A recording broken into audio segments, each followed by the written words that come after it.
서로 축복합시다. 주는 사랑합니다. 축복합니다. 맞습니다. 복음서는 예수님의 그 사역 전체를 기록한 것이 아닙니다. 예수님께서 행하신 일이 많지만은 특별히 우리의 구원을 위해서 또 제자들의 훈련을 위해서 후진양성에 필요한 이 구원의 진리만을 감추려서 기록을 한 것이 복음서입니다. 예수님의 공생애 가운데서 갈릴리 사역을 성령의 권능으로 시작해서 가르치시기를 시작을 했는데 그 소문이 사방에 퍼지고 뭇사람들에게 칭송을 받았다 그랬습니다. 원래 갈릴리 지역은 이스라엘 나라에서도 상당히 소외된 그런 지역입니다. 팔레스타인 땅을 남쪽의 유대 땅, 중부의 사마리아, 북쪽의 갈릴리 이렇게 구분하는데 대체적으로 이 갈릴리 지역은 가난한 사람들, 소외된 사람들, 연약한 사람들이 사는 지역으로서 하나님의 은총과 관심이 상대적으로 덜 미치는 지역으로 인식이 되고 있었습니다. 이곳에 가서 주님이 각종 질고에 허덕이던 자들을 구원하신 것은 진정으로 하나님의 사랑과 은총과 관심이 절실하게 요청되는 자들을 위해서 육신의 몸을 입고 이 땅에 오신 하나님의 아들 예수님이 참된 메시아임을 증거하기 위한 그런 의미가 담겨져 있습니다.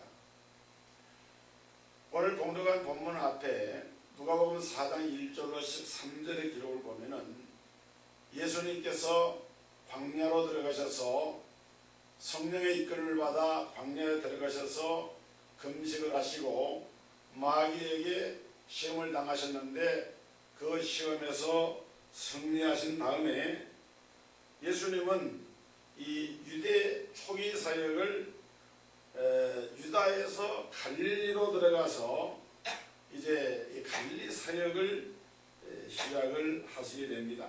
그러니까 예수님의 갈릴리 사역은 몇 차례 이루어지는데 예를 들어서 마태복음 13장, 마가복음 6장에 나오는 제2차 갈릴리 사역이 아니라 그때는 예수님이 이 갈릴리 지방에 갔을 때 그 나사렛에서 예수님이 배척을 당하신 그런 사실이 기록이 됩니다. 그러나 이 본문은 1차 갈릴리 사역으로서 예수님께서 이제 처음으로 갈릴리에 가셔서, 갈릴리는 자기 고향이나 다름이 없어요. 나사렛 사람이니까 그곳에 가셔서 사역을 시작을 한 것입니다. 오늘 본문 16절에서 예수님은 안식일에 늘 하시던 대로 규례를 따라 이렇게 말씀했는데 당시 유대인들은 회당에서 안식일이 되면은 율법을 교육을 하는 그런 전통이 있는데 이것을 따랐다는 의미입니다. 예수님은 구약의 유대교의 전통을 부정하신 분이 아니라 이것을 개성하고 완전케 하시는 분이라고 하는 것을 알 수가 있습니다. 17절에 보면은 예수님이 안식일에 회당에 들어가시니까 거기 회당 안에 있는 이 두루마리를 맡은 회당의 책임자가 성경 이사야서의 두루마리를 예수님에게 이렇게 드렸어요.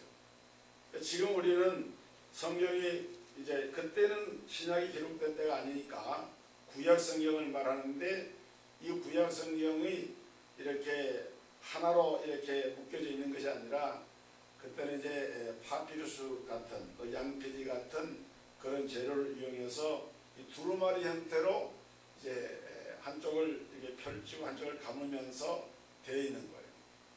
그러니까 성경 자체도 여러 개의 두루마리, 이사야서도 하나의 두루마리가 아니고 여러 개의 두루마리가 있는데 그 회당에서 이 성경을 맡고 있는 이 책임자가 예수님에게 이사야서 말씀을 읽게 드렸는데, 그때 예수님이 그 말씀 가운데서 책을 딱 펴서 읽으시는데 읽은 내용이 이사야서 61장 1절로 2절에 기록된 내용이었습니다. 이 말씀은 바로 예수님에 대해서, 당신 자신에 대해서 선지자 이사야를 통해서 하나님이 말세에 메시아가 오실 때 어떤 일을 하실 것인가를 기록한 책입니다. 그 당시 안식일에 회당에서 랍비가 먼저 모세 오경인 토라를 읽습니다. 그 다음에 선지자가 이 선지서 가운데서 그 토라와 짝을 이루고 있는 부분을 찾아 놓았다가 읽는 순서에 따라서 이제 토라를 먼저 읽고 그 다음에 이 선지서를 읽게 되는데,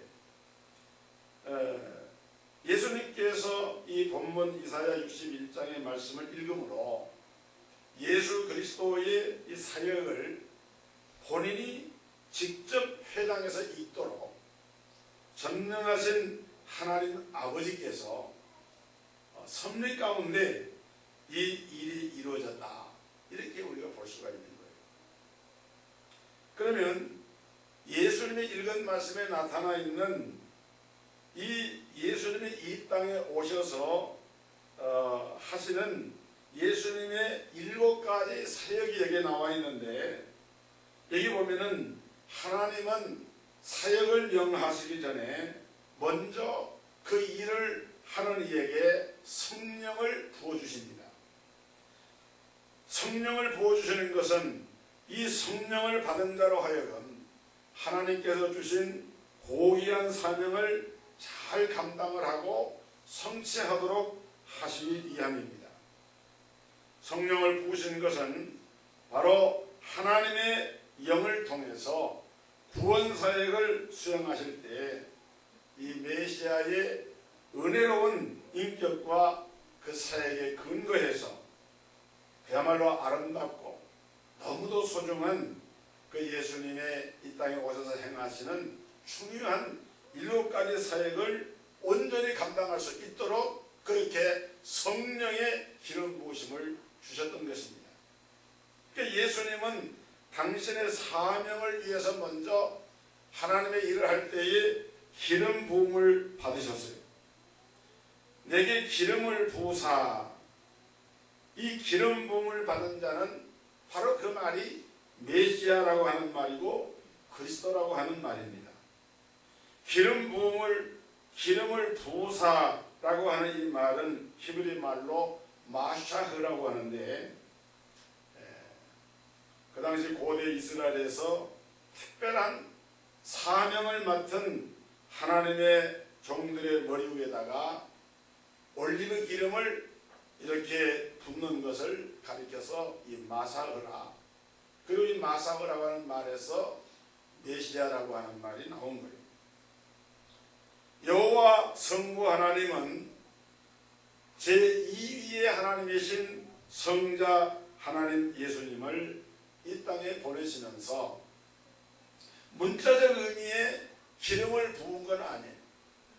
그런데 영적 의미로서, 영적 측면에서 하나님의 아들인 성자 예수님에게 기름을 부으신 것입니다. 이것은 여호와께서 왕과 제사장과 선지자의 사명을 이음해서 내가 나의 아들을 이 땅에 보내셨다 하는 것을 의미하는 거예요. 예수 그리스도는 영적인 면에서 볼 때 유대인의 왕으로 오셨습니다. 자신의 몸으로 직접 십자가 희생의 제물이 되심으로 대제사장으로 오셨습니다. 하나님의 뜻을 그의 백성들에게 증거하여 가르치는 선지자 중에 선지자로 오신 것이에요.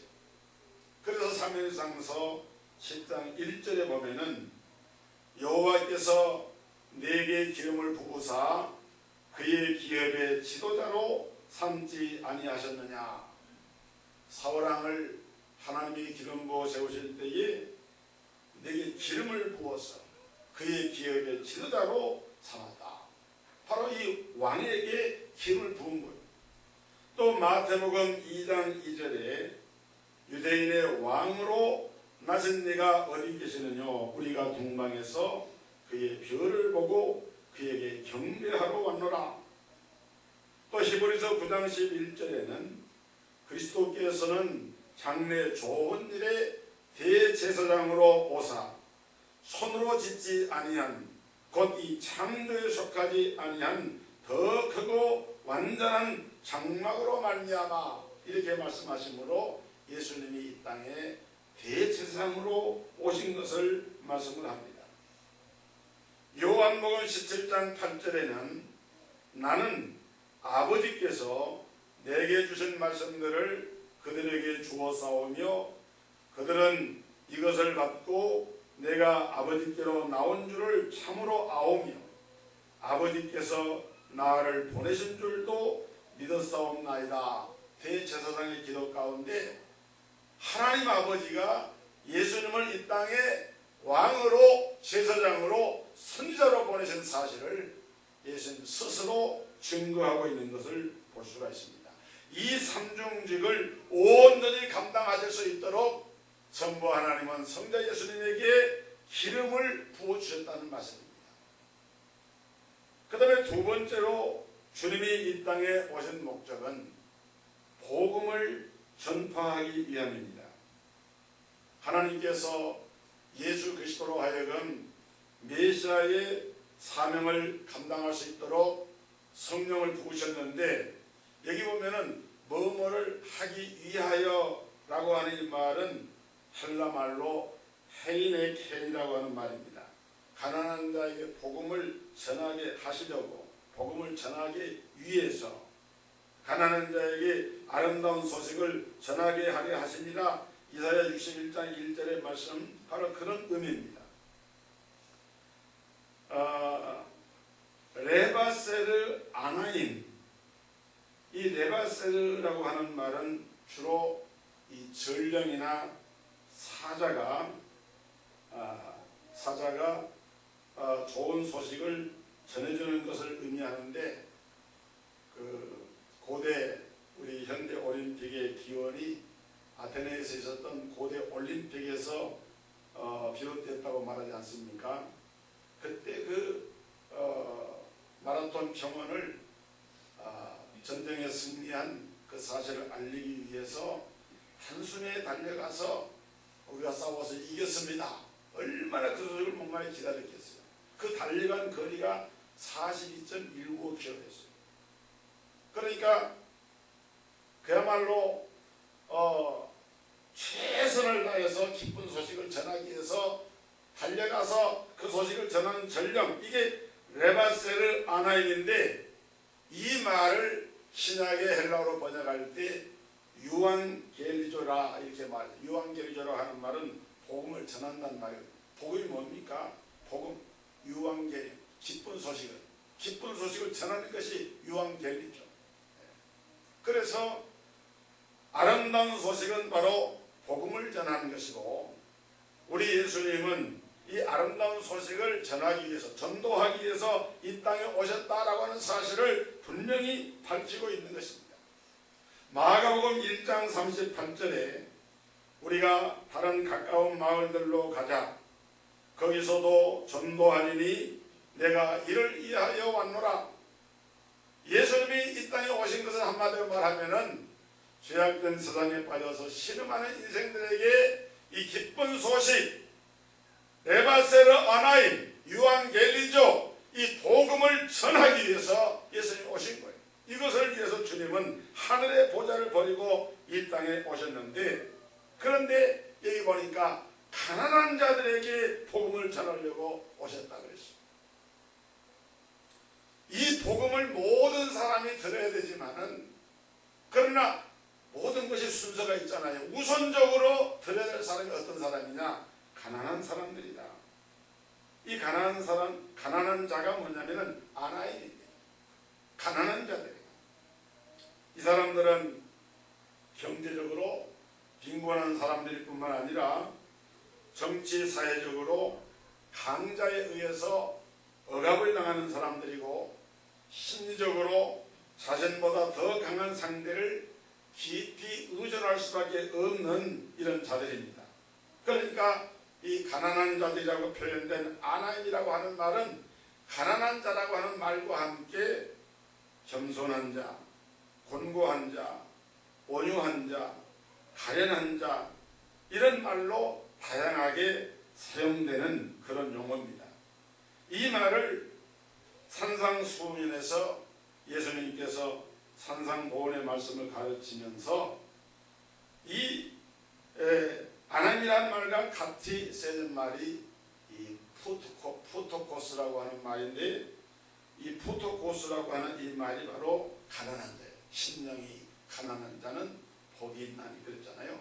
이 푸토코스인데 여기서 이 가난한 자는 천국을 소유할 자, 참되고 신령한 복을 누릴 수 있는 자라는 의미를 갖습니다. 여러분, 성령의 기름 부음을 받은 메시아가 찾는 대상은 어떤 사람이냐? 마음이 가난한 자입니다. 삶 속에서 가난한 삶을 살아가는 자입니다. 여러분, 이 사람은 하나님께서 채워주셔야만 하는 부요한 삶, 하나님이 아니고선 채울 수가 없는 영적인 목마름을 가지고 사는 사람, 이게 바로 이 푸토코스라고 하는 말이고 아나임이라고 하는 말인데, 그래서 실제로 우리 예수님은 여러분 이 땅에 오셨을 때에 부자나 권세자나 무슨 세상에서 이름이 있는 명망가를 찾지 않았습니다. 예수님은 주로 복음을 전할 때 죄인과 세리, 창기, 절뚝발이나 소경 또는 기머거리, 귀신 들린 자, 어린아이들, 특히 가난한 사람들, 사회에서 소외되고 연약하고 누군가가 도움을 주지 않으면 안 되는 그런 멸시와 천대와 소외를 당하는 사람들을 대상으로, 왜냐하면 이 사람들은 누군가를 의지를 해야 돼요. 누군가가 도와줘야 돼요. 누군가의 도움이 없이는 스스로 살 수가 없는 그런 사람들인데, 예수님은 주로 그런 사람들을 향해서 하나님의 복음을 전했습니다. 오늘 메시아가 전하는 이 복음의 말씀을 들을 준비가 되어 있는 사람들인 이 가난한 자들을 메시아의 공생의 기간 중에서 가장 중점적으로 복음을 전달하는 대상으로 삼았다라고 하는 것은 오늘 우리에게 큰 위로가 되고, 또 오늘 우리가 하나님의 교회의 사명이 어디에 있는가를 보여주는 중요한 지침이 되는 그와 같은 주님의 역할인 것입니다. 그 다음에 또 한 가지, 주님은 이 땅에 오신 것은 포로를 해방하기 위해서 오셨다고 했어요. 메시아에게 성령으로 기름을 부으신 것은 포로된 자에게 무엇을 주기 위해서? 해방을 주기 위해서, 자유를 주기 위해서 오셨다. 이 포로된 자라고 쓰여진 아이클 말로토이스라고 하는 말과 그 다음에 자유를 뜻하는 이 아페신이라고 하는 말, 이거는 우리가 이스라엘 역사에 보면은 이스라엘 민족이 바벨론의 포로가 됐습니다. 바벨론의 포로가 돼가지고 나라는 망하고 이제 다 뺏겨버리고 거의 귀인들이 저 바벨론의 포로로 끌려가서 그야말로 그 시편에 보면은 강가에서 예루살렘을 바라보면서 눈물을 흘리고 언제 내가 하나님께 나아가서 예배할고, 이런 그 안타까운 마음을 가지고 살던 이 이스라엘 백성들에게 놀라운 해방령을 선포한 것이 고레스 왕입니다.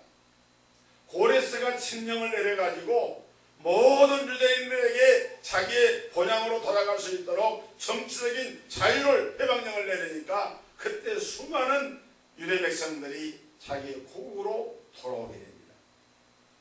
여러분, 고레스 왕이 성취했던 이 해방은 정치적인 해방이었고 사회적인 해방이었습니다.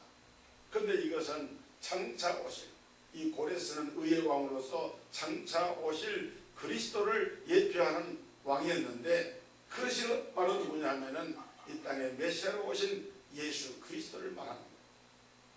예수님은 이 땅에 오셔서 죄와 사망과 원수 마귀에게 포로가 되어서 거기에 종노릇을 하고 거기에 매여 있는 수많은 사람들을 그 결박을 푸시고 진정한 자유와 해방과 기쁨을 주시기 위해서 주님은 이 땅에 오신 것입니다. 그래서 주님은 누구도 풀 수 없는 이 사탄의 결박으로부터, 오늘의 권세로부터 우리 인생들을 그 모든 진로인 자리에서 자유하게 하시는 이 놀라운 복음을 통해서 우리에게 생명을 주셨고 자유를 주신 겁니다. 여러분, 한국전쟁 당시에 이 거제도의 포로 수용소에 북한군 포로들이 많이 있었습니다. 그런데 그때 이승만 대통령이 원래 포로들은 국제법에 의하면은 자기들의 소속된 나라로 돌아가게 돼 있어요.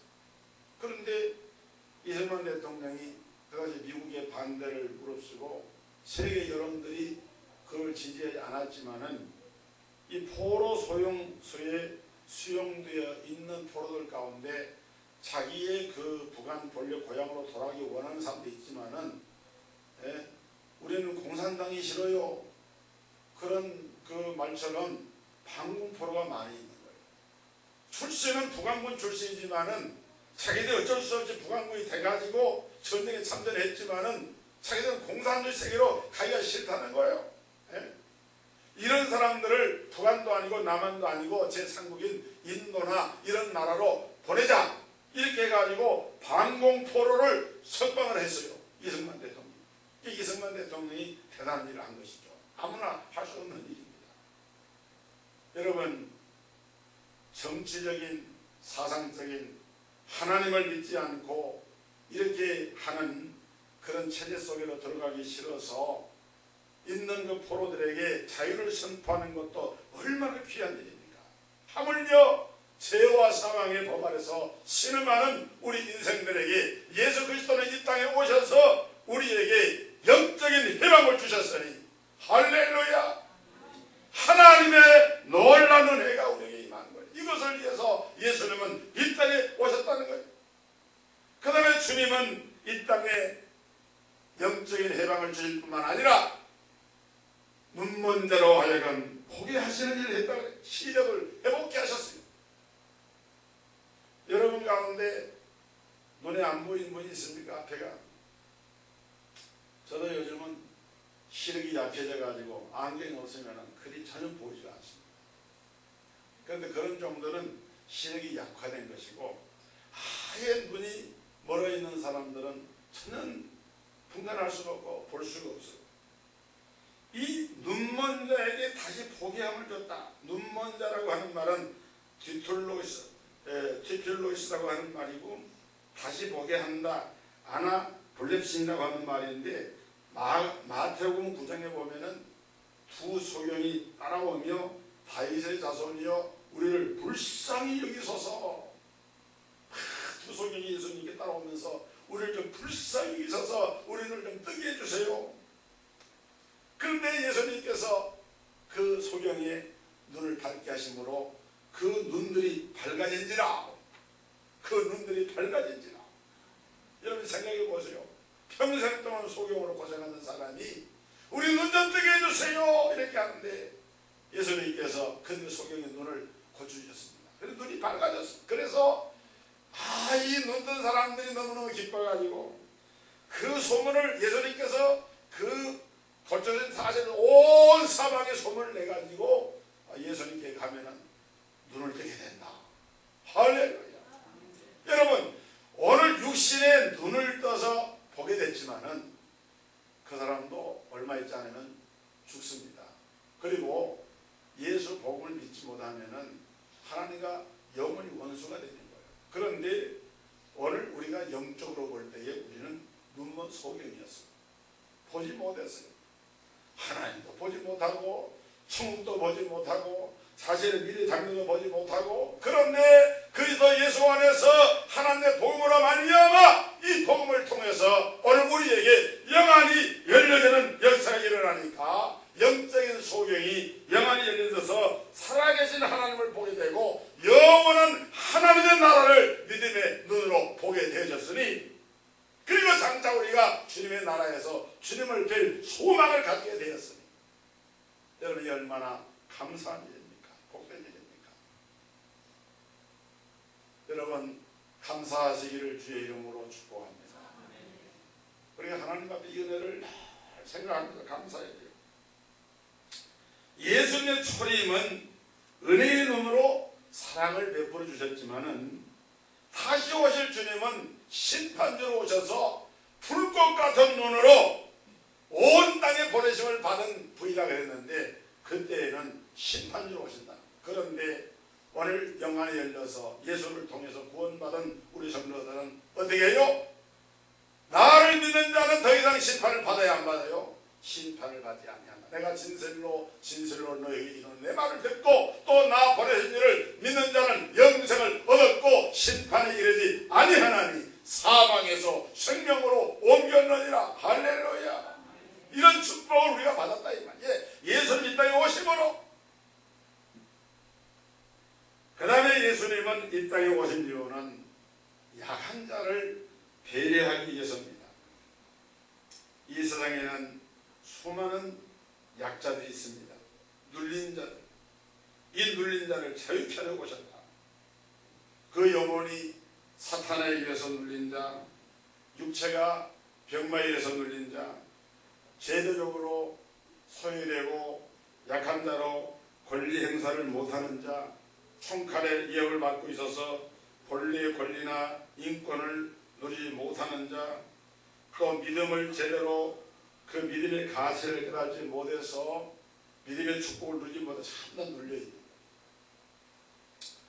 제가 엊그제 인터넷에서 보니까 이 북한의 이 김정은이의 이 포갑 정치가 얼마나 험한지 여러분 그랬잖아요.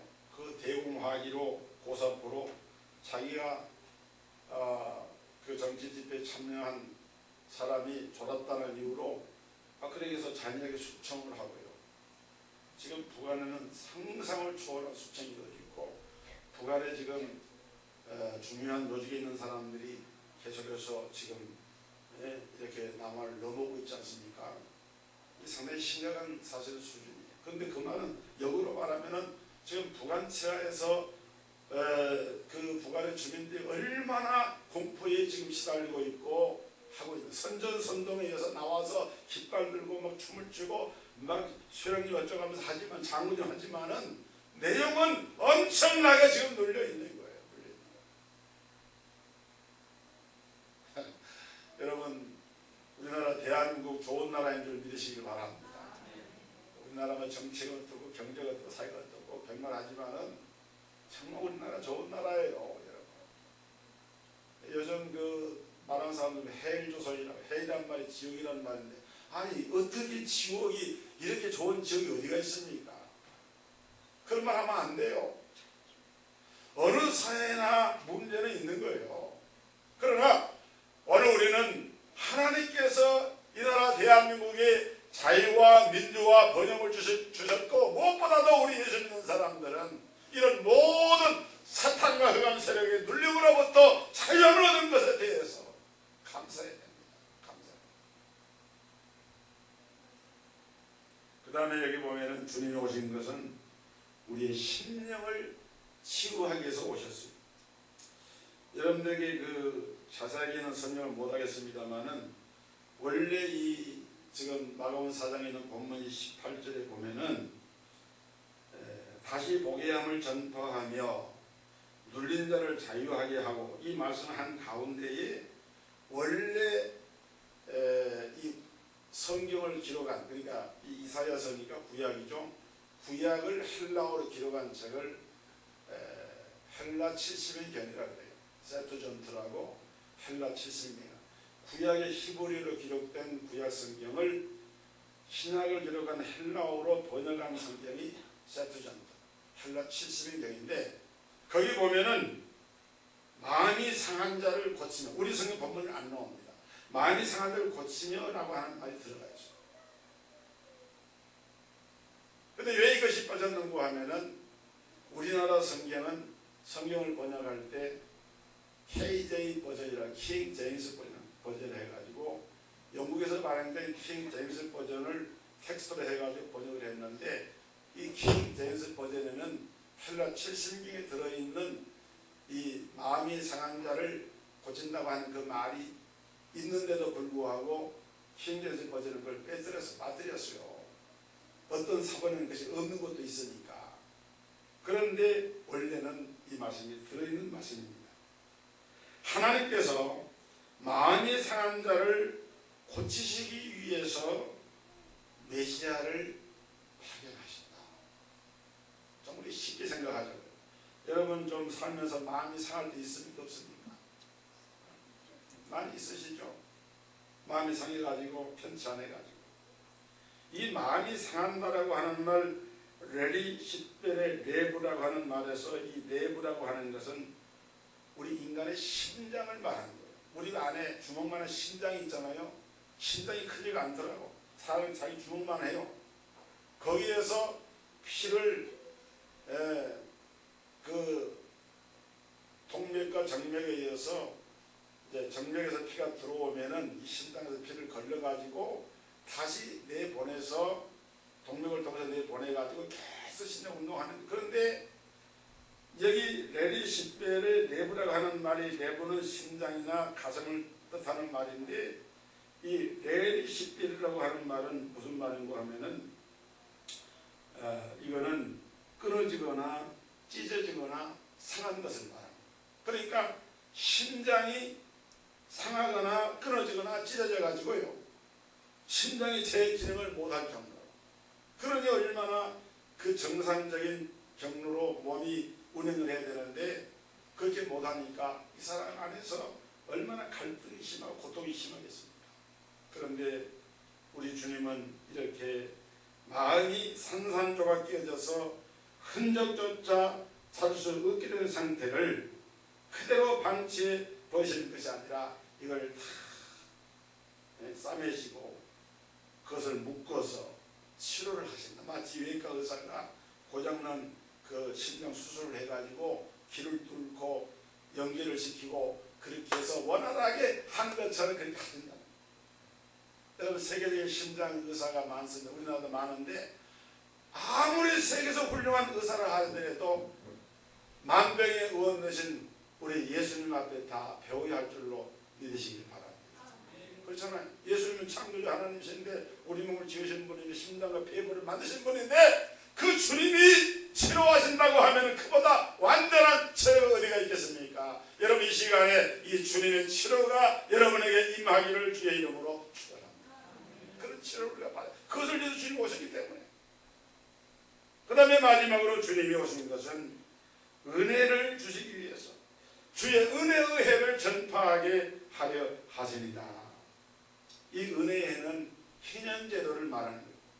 구약시대 이스라엘 사람들은 50년이 되어지면은 모든 종들이 회복이 됩니다. 종살하는 사람들 다 자기 집으로 보내고 빚도 탕감을 받고, 그래서 나는 너의 하나님이 되고 너는 나의 백성이 되리라 한 그 하나님의 언약 가운데서 반드시 이스라엘 사람들은 원래 그들의 법에 의하면은 하나님 앞에서 주인은 하나님밖에 없기 때문에 자기 동족을 종을 삼을 수가 없는 거예요. 그 원리가 그래요. 종을 삼을 수가 없는 거예요. 하나님 앞에 다 우리가 하나님의 자녀들인데 어찌 우리가 종을 삼겠느냐. 그래서 50년 은혜의 희년이라고 하는 기쁨의 입자거든요. 기쁨의 은혜가 되면은 다 원래대로 돌아가서 하나님의 원래 자녀의 상태로 돌아가는 것이 은혜인데, 이 은혜라고 하는 것이 구약에는 그런 의미지만은 예수님이 이 땅에 오심으로 예수님은 우리에게 은혜의 해를 주시기 위해서 오셨다는 거예요. 할렐루야, 할렐루야. 여러분 이것은 엄청난 하나님의 은혜의 축복이에요. 그래서 이 구원의 은혜를 직접 성취하신 메시아의 이 구원사에게다가 연결해서 주님은 은혜의 시대를 선포하고 계십니다. 그래서 지금은 보라, 지금은 구원 받을 만데 지금은 은혜의 때로다. 할렐루야. 지금 은혜의 때, 은혜의 때.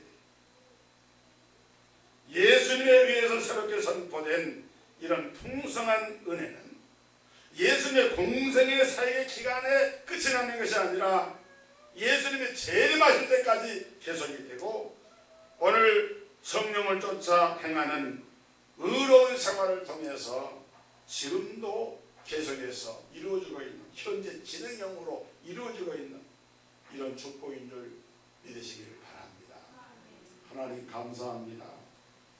예수님께서 이 땅에 오셔서 기름 부음을 받으시고 복음 전파를 위해서, 포로 해방을 위해서, 그리고 시력의 회복을 위해서, 약한 자를 배려하기 위해서, 심령을 치유하기 위해서, 은혜의 시대를 선포하기 위해서 주님은 메시아로 오셨고 이 사명을 감당하심으로 우리가 구원의 은혜를 믿게 되었습니다. 이 사실을 늘 마음속에 되새기면서 하나님의 은혜의 해를 전파하며 이 복음의 충만한 은혜를 누리며 하나님 앞에 영광을 돌릴 수 있는 우리 모든 동서의 성도들이 되게 하여 주시고 흑암과 지약과 원수마귀의 모든 불령으로부터 영적인 어둠으로부터 자유함과 밝음과 기쁨과 아름다움과 풍성함을 누리는 축복의 성도들로 삼아 주옵소서. 예수 그리스도 이름으로 기도드리옵나이다.